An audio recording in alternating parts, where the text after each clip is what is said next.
Home dari Umi Kayo dan Eden and Co family. So sekarang ni I duk tunggu-tunggu manalah contenders untuk battle reading battle ni. Tak dapat-dapat pun orang nak dua contender pun tak ada ke Malaysia ni.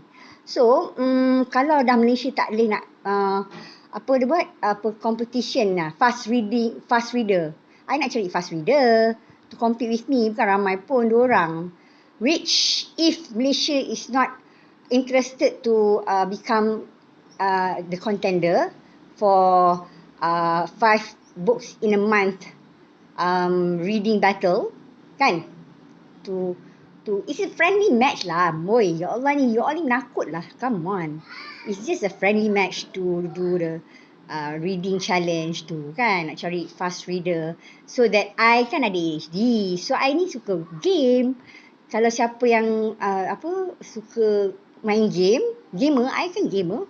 So bolehlah main game, baca buku 5 buku in a month. Nak juga tahu siapa fast reader kat Malaysia ni, kan? Kalau dah tak ada, I terpaksa cari kat Singapore. Nampak ni? Okay, Singaporeans, to my family in Singapore, siapa-siapa dekat sana, quote lah ada fast reader who's willing to friendly match lah, tak nak cakap lah compete, friendly match with me for the 5 books in a month, starting 1st May. By all means, you are welcome.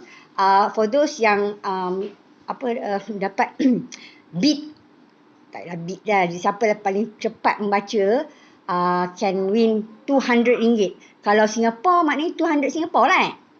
Alamak. Sekarang ni tak tahu berapa currency, but anyway, it's 200 lah pokoknya.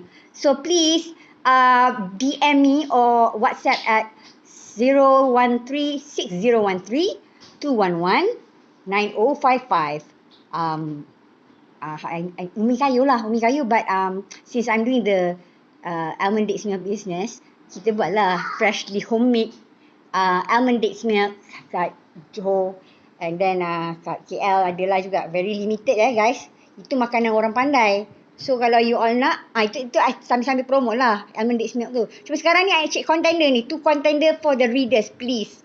It's already 20, hari ni berapa bulan Biden? 26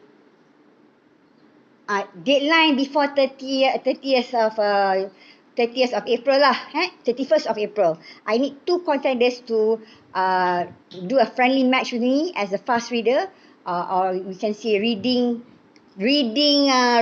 battle. Okay, alright, do buzz me anytime. Kayo Malaysia, kayo Malaysia, jom kayo. Bye.